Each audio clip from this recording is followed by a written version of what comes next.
Kemungkinan untuk curang selalu ada. Makanya di situ kenapa ada Bawaslu, kenapa di situ ada Gakumdu. Gakumdu ya perpaduan antara penegakan hukum terpadu itu mengawasi itu. Tapi untuk kecurangan-kecurangan udah pasti potensi ada. Jangankan manusia diawasi manusia, manusia diawasi malaikat aja.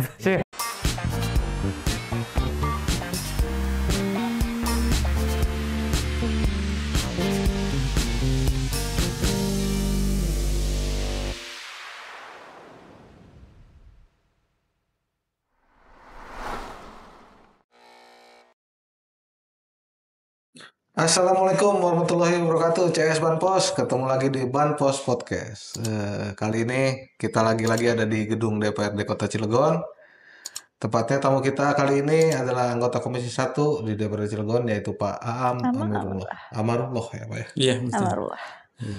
Sehat Pak? Alhamdulillah sehat, sehat walafiat. Iya, ini menjelang beberapa bulan lagi, 2 bulan Pak ya? 2 bulan, efektif 2 bulan lagi. 2 bulan sampai tanggal 4 September. Periode 2019-2024 ya. Tapi ini kan periode kedua Bapak ini ya? Saya periode kedua. Saya dari hampir 10 tahun di sini. 10 tahun di Komisi 1 Pak ya? Komisi 2, Komisi 1 saya. Hanya 2 komisi. Itu kalau cerita perjalanan politik gitu, kerja selama 10 tahun di DPRD Cilegon, kira-kira gimana kesannya Pak? Iya. Kesannya mah ya enak sebetulnya. Enak ya? Iya. Enak pas lagi enak sebetulnya. Iya. 10 tahun saya di beberapa AKD, hampir semua AKD saya masuk. Komisi 1, Komisi 2, kemudian di Badan Anggaran, Badan Musyawarah, di Bapemperda, di Badan Kehormatan. Itulah badan-badan yang ada di DPRD Kota Cilegon. Yang paling lama saya di Komisi 1. Berarti di periode kedua ini? Periode kedua ini semuanya dari awal masuk 2019 sampai 2024 itu di Komisi 1. Kalau periode pertama 2014-19 itu setengah periode di Komisi 2, setengah periode di Komisi 1. Berarti efektif hampir 7,5 tahun saya di Komisi 1. Yang membedakan hukum dan pemerintahan. Mateng berarti ya? Iya. Mateng lagi. Kematangan. Hatem 31 juz itu. Bukan 30 lagi. Iya. Iya. Dalam periode-periode itu apa sih yang paling menarik buat Bapak apalagi selama di Komisi 1 gitu ya? Hal-hal yang dikerjakan oleh Komisi 1 yang paling menarik untuk Pak Am? Yang paling menarik itu sebenarnya menarik semua sih. Cuman ada beberapa catatan yang mungkin sampai kapan pun saya masih ingat. Ya, itu. Artinya di Komisi 1 itu selama 7,5 tahun itu paling banyak menangani kasus pertanahan. Nah, yang paling senang itu apabila bisa memediasi dua belah pihak kemudian islah. Karena tanah pertanahan ini memang paling banyak sekali kasus masuk ke Komisi 1 karena memang itu tupoksinya.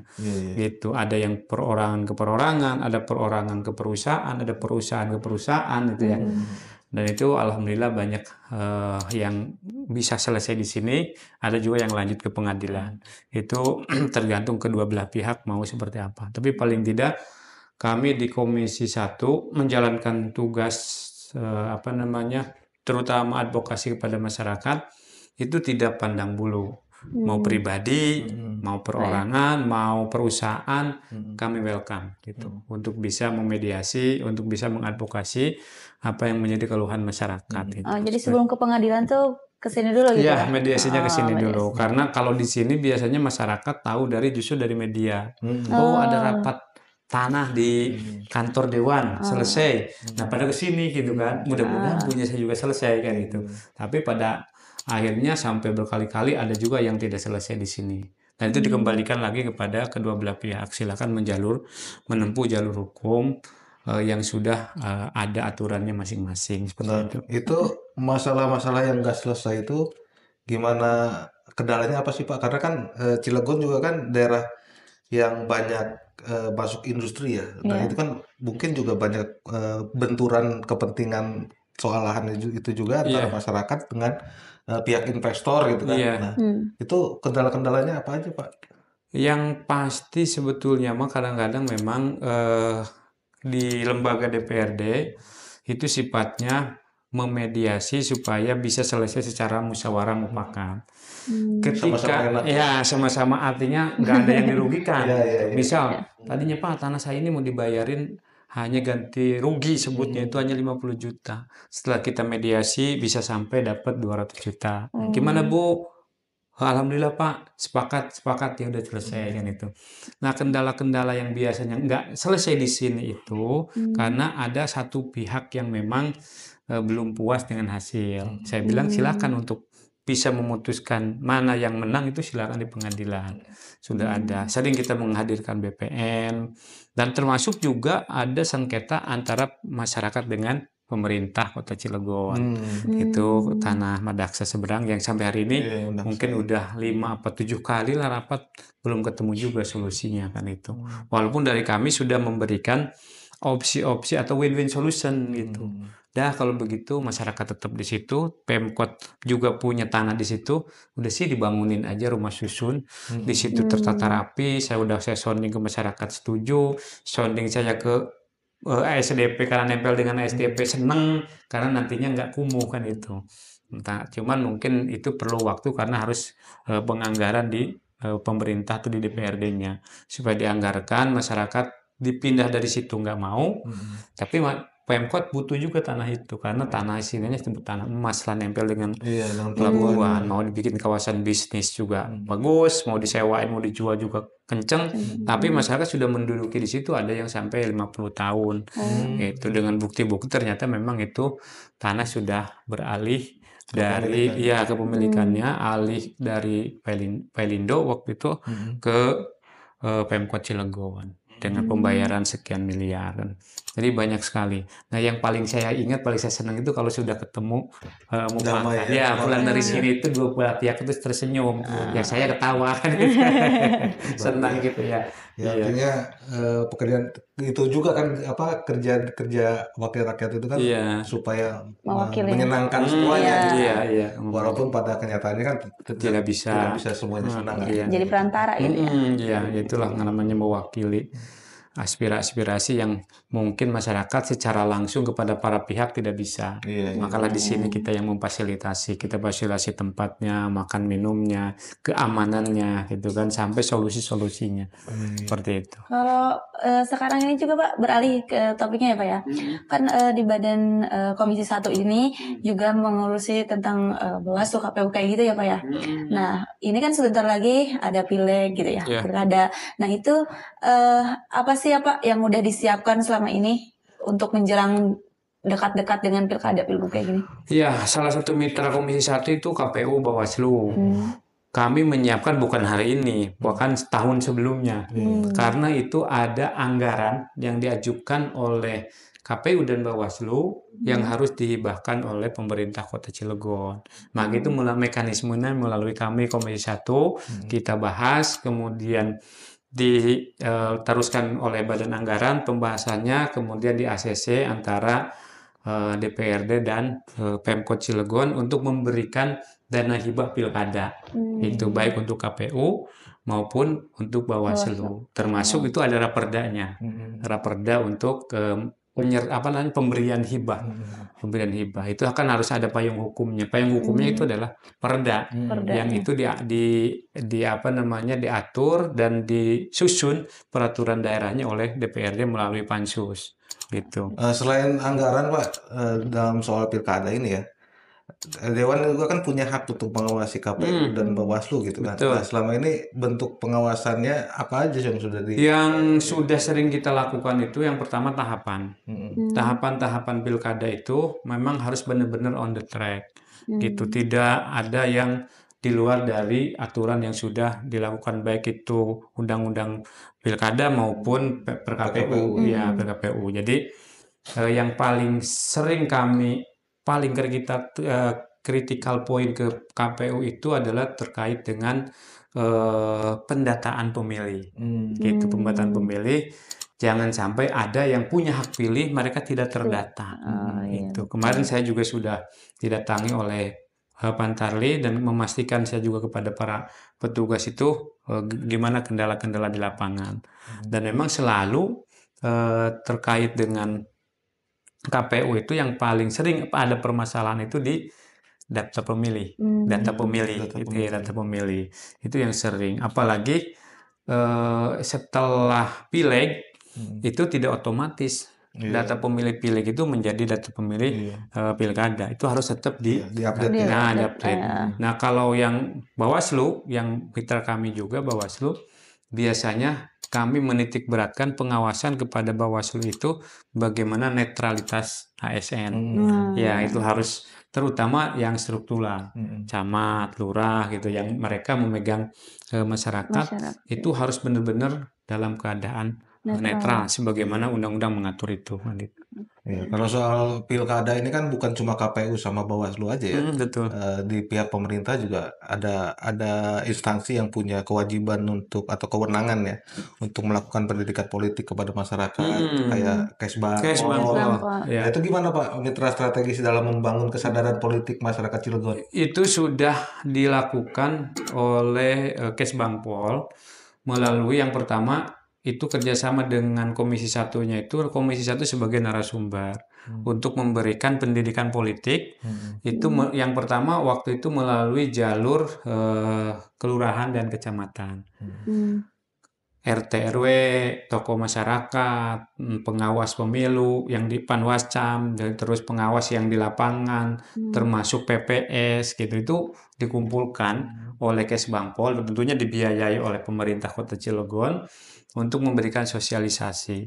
Yang kemudian juga yang menjadi titik berat Komisi 1 itu sosialisasi oleh Kesbangpol kepada para pemilih pemula ke sekolah-sekolah. Itu kan ke kelas 3, bahkan yang kelas 2 juga udah ada yang nyoblos gitu kan gitu.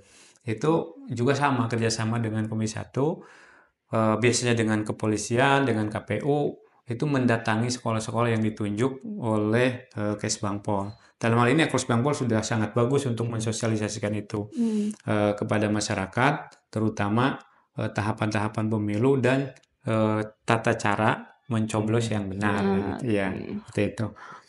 Ya, kalau soal tadi kan sosialisasi itu sebenarnya hal-hal yang rutin dilakukan kan. Betul.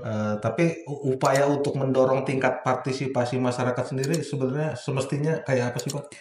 Di samping pemerintah Kota Cilegon, KPU, Bawaslu, dan juga Kesbangpol yang menjadi leading sektor terhadap penyelenggaraan pemilu, yang terpenting lagi adalah para kandidat sebetulnya. Bagaimana para kandidat ini bisa meyakinkan kepada para pemilih bahwa saya ini nanti akan membawa perubahan yang sangat signifikan, terutama bisa menyelesaikan permasalahan-permasalahan yang cukup lumayan besar di Cilegon, pengangguran, terus kesehatan, pendidikan, infrastruktur, dan lain-lain. Itu sebetulnya di samping yang tadi saya sebut adalah para kandidat. Ini bagaimana visi misi para kandidat ini bisa menarik terutama Gen milenial, Gen Z gitu, yang saya lihat sedikit apatis terhadap kegiatan-kegiatan politik gitu. Itu perlu penyadaran. Dan yang terakhir, untuk bisa partisipasi meningkat itu adalah partai politik. Partai politik yang punya infrastruktur sampai ke kelurahan itu bagaimana memberikan pendidikan politik bahwa yang namanya pemilu dan pilkada itu bukan kepentingan calon sebetulnya, tetapi kepentingan masyarakat. Kalau masyarakat salah memilih pemimpin, yang rugi bukan pemimpin itu sendiri, tapi masyarakat itu sendiri selama 5 tahun kan itu. Karena, nah itu yang harus disadarkan oleh semua pihak sebetulnya. Tapi yang paling leading sektor yang sebutkan saya tadi, KPU, Bawaslu, pemerintah Kota Cilegon melalui Kesbangpol, kandidat, dan juga partai politik. Dan tentunya yang paling urgent lagi yang bisa menjangkau kemana-mana adalah media. Iya kan? Iya, itu tugas kita Pak. Iya, insya Allah. Media kan gitu. Yang bisa menembus sampai bukan hanya ke sekolah-sekolah, tapi ke ruang-ruang tertutup. Di kamar aja. Iya, seperti itu. Pak, kalau tadi kan kandidat itu termasuk penting ya Pak ya Iya, buat ini. betul. Nah, dari Dewan sendiri ada nggak sih kayak pengawasan untuk kandidat yang bagus gitu, maksudnya yang baik untuk terutama di Kota Cilegon ya, Iya. untuk pilkadanya gitu. Nah, itu ada masukan nggak, masukan tersendiri gitu untuk para kandidat dari Dewan? Dari kita ada rambu-rambunya aja sebetulnya mah, karena untuk menjadi calon itu menjadi hak semua orang. Siapapun yang memenuhi kriteria dan memenuhi persyaratan boleh untuk mencalonkan diri atau dicalonkan oleh partai politik. Karena salah satu syarat. Nah, yang menjadi kritikal kita kepada calon itu biasanya itu dilihat dari track record. Gimana ini track record ini sesuai gak dengan peraturan. Karena kadang-kadang ada calon yang memang tidak memenuhi syarat. Seperti apa? Mungkin pernah dia kriminal, pernah dia di penjara, pernah judi online.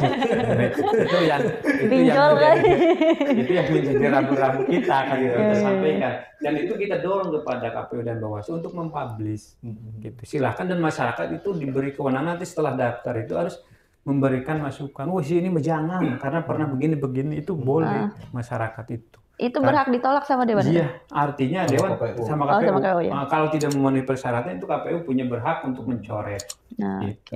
Dan tentunya partai politik dalam menentukan kandidat-kandidat itu tidak sembarangan. Pasti sudah melalui seleksi yang sangat luar biasa. Artinya celah mah ada gitu kan, kesalahan mah ada, tapi yang paling sedikit lah celah dan kesalahan. Karena yang gimana mau dipasarkan kalau produk kita banyak celahnya kan gitu. Itu yang nanti maju di Pilkada Kota Cilegon ini tentunya orang-orang yang sudah melalui seleksi yang cukup ketat gitu oleh partai politik masing-masing. Kalau selama dari tahapan-tahapan untuk calon pilkada atau cagup ini, terutama pilkada ya, itu ada tahapan yang bikin kendala gitu ya, yang sampai saat ini menjadi kendala gitu untuk Dewan gitu untuk mengkritiknya nggak? Selama ini sih alhamdulillah nggak ada.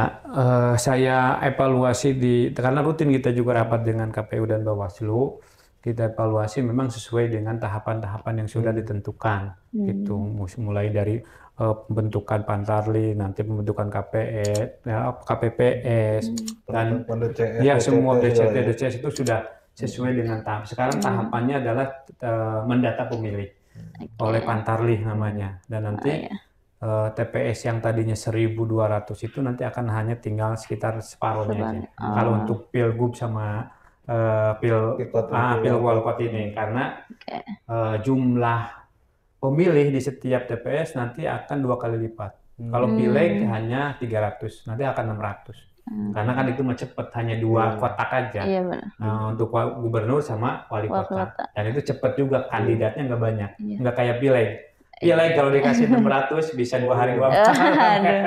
Tapi ada kemungkinan terjadi kecurangan nggak sih? Kalau kecurangan sudah pasti. Namanya kemungkinan untuk curang selalu ada. Makanya di situ kenapa ada Bawaslu, kenapa di situ ada Gakumdu. Gakumdu ya perpaduan penegakan hukum terpadu itu mengawasi itu.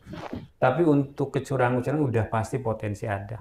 Jangankan manusia diawasi manusia, manusia diawasi malaikat aja masih bisa berbuat. Iya, dari celah terus gitu.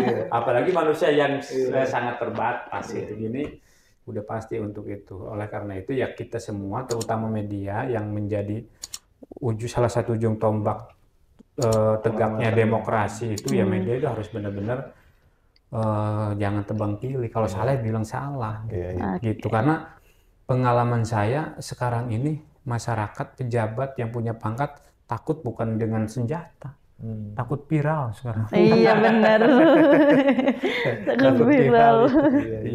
Viral yang negatif. Kalau yang positif senang viral itu. Maunya itu. Iya mau jadi kreatif sedemikian rupa supaya viral kan bikin. Iya. Ya jadi itu Cas Bankos untuk Cilegon lebih baik harus ikut pilkada, jangan sampai golput. Tapi Pak, pemilihan kepala daerah ya tentunya nanti akan berujung pada kerja-kerja birokrasi kan.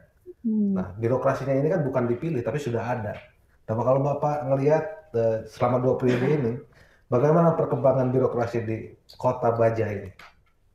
Saya keliling Ya mohon maaf mungkin hampir 80-90% Indonesia ya. Dalam arti bukan jalan-jalan. Jalan-jalan nomor sekiannya. Oh, iya. Dalam arti kita melihat daerah-daerah mana yang mereka benar-benar birokrasinya itu berjalan dengan baik. Dan ternyata setelah saya simpulkan dari sekian daerah yang banyak itu adalah leadership dari kepala daerah. Leadership dari kepala daerah, baik di provinsi maupun di kabupaten kota, itu yang paling efektif itu adalah kepemimpinan dari kepala daerah. Bagaimana kepala daerah ini, mohon maaf, tidak cawe-cawe dengan anak buahnya. Saat ada cawe-cawe, ngerti mulai cawe-cawe ya? Iya. Biasa itu. Saat kepala daerahnya kurang respect, kurang dihormati oleh anak buahnya, maka birokrasi itu tidak akan berjalan sebagaimana mestinya. Itu gimana mau ngomong, kamu kerja yang benar, udah apalah, udah kayak tahu bapak mah cuma pengen itu doang, udah nggak bakal respect. Nah selama saya keliling itu saya menemukan daerah-daerah yang memang kepala daerahnya itu lempeng gitu ya, artinya lempeng itu dia nggak, kamu kerja bagus ya saya naikin gitu, kamu kerja bagus ya saya kasih reward, tapi kamu kerja nggak bagus ya kita kasih punishment, mungkin merit sistemnya berjalan. Merit sistemnya berjalan gitu. Bukan kenaikan pangkat perpindahan jabatan itu ya karena setoran, karena keluarga, karena asal bapak senang. Tapi benar-benar merit system itu dibangun. Sebenarnya kalau merit system dibangun tuh nggak susah-susah. Kepala daerah itu nggak ngelihat, oh iya ini udah cocoknya di sini. Dan untuk merotasi, memindah itu hak prerogatif kepala daerah. Kapan aja, nggak usah nunggu waktu harus sekian-sekian. Kamu nggak benar ya mohon maaf, Senin kamu ganti tempat, ganti jabatan, itu udah kewenangan kepala daerah. Mau ganti tiap minggu kan gitu. Untuk bisa menempatkan right man on the right place itu kan kewenangannya kepala daerah. Nah kepala daerah ini leadershipnya kalau memang pengen birokrasi itu berjalan sesuai dengan sebagaimana mestinya, itu yang kunci utamanya adalah leadership dari kepala daerah. Iya. Makanya ya kepada sahabat-sahabat Banpos, jangan sampai golput, pilih para pemimpin yang punya komitmen untuk bisa membantu masyarakat. Karena Cilegon ini hanya tinggal butuh pemimpin yang punya kemauan untuk memajukan Cilegon. Semua infrastrukturnya, duitnya banyak, infrastrukturnya, letak geografisnya sangat strategis. Mana ada pelabuhan yang 1 kali 24 jam nggak pernah sepi. Uang dikirim dari mana-mana, dari pulau yang paling besar Jawa sampai pulau yang paling kedua terbesar Pulau Sumatera, itu mampir di sini. Tinggal bagaimana kepala daerah ini punya keinginan yang kuat untuk mensejahterakan masyarakat. Tapi bukan nyegat duit di jalan. Nah, bukan. Nyegat duit di jalan tuh nggak apa-apa, tapi legal. Artinya yang sana itu udah nggak apa-apa. Kamu sebelum ke Jakarta istirahat dulu dong di sini. Minum, ngopi, siapin tempat yang luas. Dari sana juga jangan ke sana dulu dong. Berhenti dulu di Medaksa tuh, Tanah Medaksa, dibikinin tempat yang bagus. Kan perputaran duit itu luar biasa. Gitu. Itu nyegat yang halal. Nah, nyegat yang halal. Berarti dulu kamu istirahat. Kan kalau tempat itu nyaman, tempat itu enak, tempat itu indah, nggak perlu diminta mereka untuk berhenti. Mereka berhenti sendiri. Itu sudah alamiah, sudah fitrah. Senang orang itu kepada yang indah-indah. Gitu. Seperti yang kanan kiri saya kan indah-indah, senang. Saya bercanda. Indah, cuma liriknya agak susah, liriknya agak kesini. Bercanda itu Tapi Pak, ya itu setelah Bapak banyak melihat birokrasi di wilayah-wilayah lain, kalau dibandingkan dengan Kota Cilegon sendiri gimana Pak? Ya artinya kita tetap harus bangga dengan ASN Kota Cilegon. Ada prestasi, mereka juga bekerja, tapi harus jujur juga. Masih banyak ketinggalan. Harus jujur, masih banyak ketinggalan dalam hal pelayanan kepada masyarakat. Ya, yang terpenting itu bagaimana melayani masyarakat. Kalau di daerah lain, saya pernah ke Binjai, kota kecil Binjai di Medan itu, tahun 2015 apa 16 saya lupa. Mereka namanya ke rumah sakit itu udah nggak pernah perlu ngantri lagi. Semua sudah menggunakan smart city.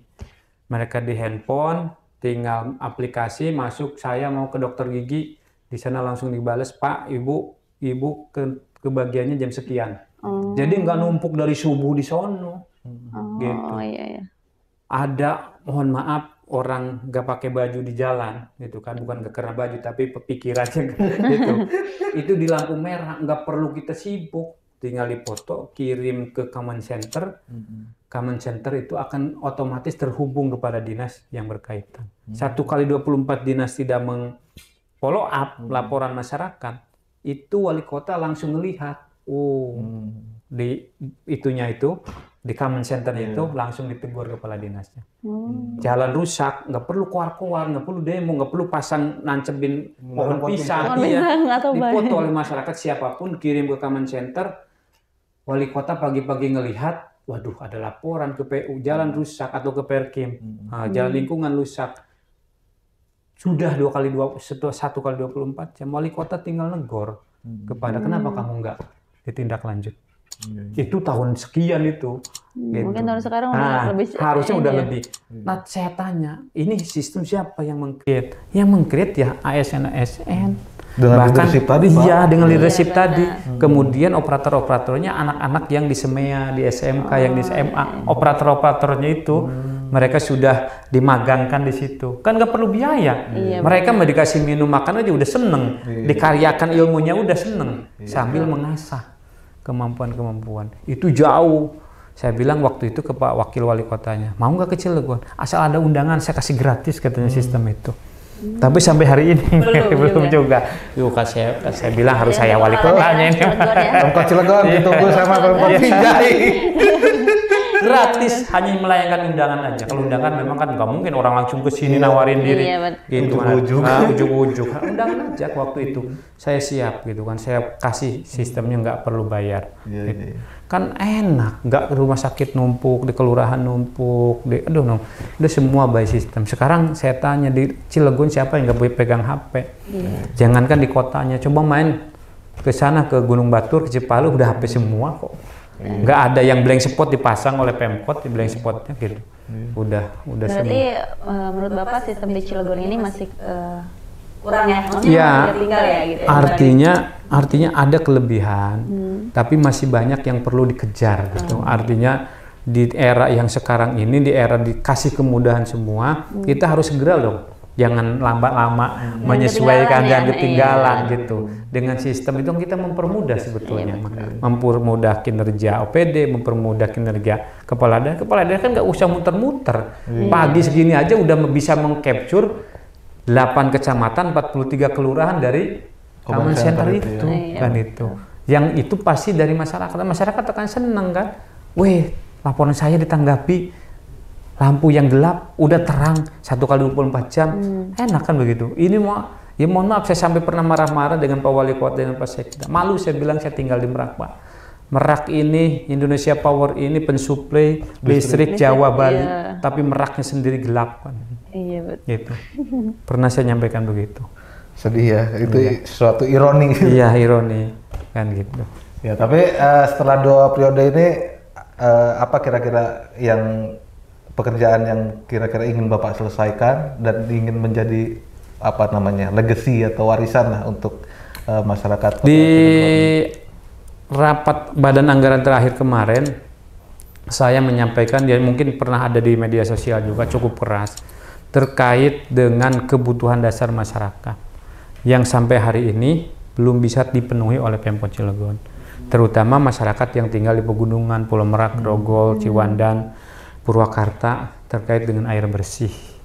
Gitu.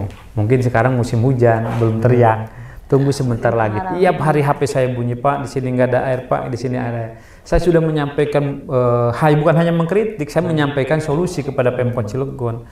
Saya bilang harus mengambil langkah jangka pendek, jangka menengah, jangka panjang. Jangka pendeknya apa? Oke, sekarang kemarau, kirim semua. Dan waktu itu sampai Ketua DPRD menyatakan, udah DPRD nggak boleh lagi rapat di hotel. Semua rapat-rapat di kantor. Anggarannya dialokasikan sebagaimana yang diminta oleh Pak Haji Aam untuk pemenuhan air bersih. Iya, itu disuplai kemarin kemarau kemarin, suplai kirim. Jangka menengahnya saya mengusulkan 17 sumur dalam. Jangka menengah, karena kalau terus-terusan sumur bor nanti kan air dalam habis. Jangka panjangnya saya sudah mau berbicara dengan Pak Sekda, dengan Pak wali kota, dengan Pak Wakil, dengan PU, dengan Bapeda untuk bisa pipanisasi untuk air bersih, karena Cilegon itu belum 20% PDAM melayani masyarakat Cilegon. Selebihnya masyarakat berjuang sendiri, airnya entah dari bawah, entah dikirim dari mana. Yang itu sebetulnya yang harus menjadi prioritas. Kebayang kan sehari nggak ada air di rumah, kayak gimana? Apalagi bapak-bapak. Aduh, malam Jumat penyakit mahnya kamu kan, mah gitu. Kata istrinya nggak ada air kan, udah diam. Oke, baik, menarik ya Pak ya. Oke Pak, dari kesimpulan kita pembicaraan hari ini, podcast hari ini, boleh nggak Pak dikasih closing statement nih dari Bapak untuk masyarakat dan pemerintah? Sahabat Banpos yang saya cintai, saya hormati, dan kru semua, tentunya yang paling pertama saya mohon maaf selama 10 tahun mungkin, hampir 10 tahun, masih banyak kekurangan yang saya lakukan selama menjadi anggota Dewan. Dan di saat-saat sekarang ini kepada masyarakat, di musim-musim pilkada yang hanya tinggal menghitung hari, itu untuk berpartisipasi memilih pemimpin yang benar-benar punya keinginan mensejahterakan masyarakat Cilegon. Tentunya kepada pemerintah Kota Cilegon, saya juga menghimbau, berikanlah hak-hak masyarakat yang sudah diatur dalam undang-undang. Untuk pendidikan kasihlah 20% dan itu dilaksanakan dengan sebaik-baiknya. Untuk kesehatan 10%, silahkan dialokasikan 10% dan dilaksanakan dengan sebaik-baiknya. Dan tentunya jangan lupa di dalam penganggaran menghabiskan uang itu harus berbasis kepada kepentingan masyarakat. Sehingga jelas outputnya. Ketika mereka sekolah keluarnya jelas. Ketika mereka masuk ke rumah sakit hasilnya juga jelas kan gitu. Itu untuk pemerintah Kota Cilegon, dan yang terpenting lagi untuk seluruhnya nih. Mari kita jaga Kota Cilegon yang tercinta ini agar tetap aman, damai, walaupun suasana pilkada itu nanti tentunya akan hangat ya, akan hangat. Berbeda pilihan silakan boleh. Berbeda pilihan silakan, tapi tetap saling menghargai, saling menghormati, dan tentu menjaga ketertiban dan keteraman kota kita tercinta. Amin. Oke, CS Banpos, demikian banyak sekali tadi yang dibahas. Tadi kata Gina soal pemilu tadi dibahas, soal lahan dan soal kebutuhan masyarakat ya, soal kebutuhan air. Mudah-mudahan podcast ini bermanfaat. Amin. Kita doakan juga Pak Amin sehat selalu dan sukses selalu. Demikian kita pamit. Wassalamualaikum warahmatullahi wabarakatuh. Waalaikumsalam warahmatullahi wabarakatuh. Kopinya satu.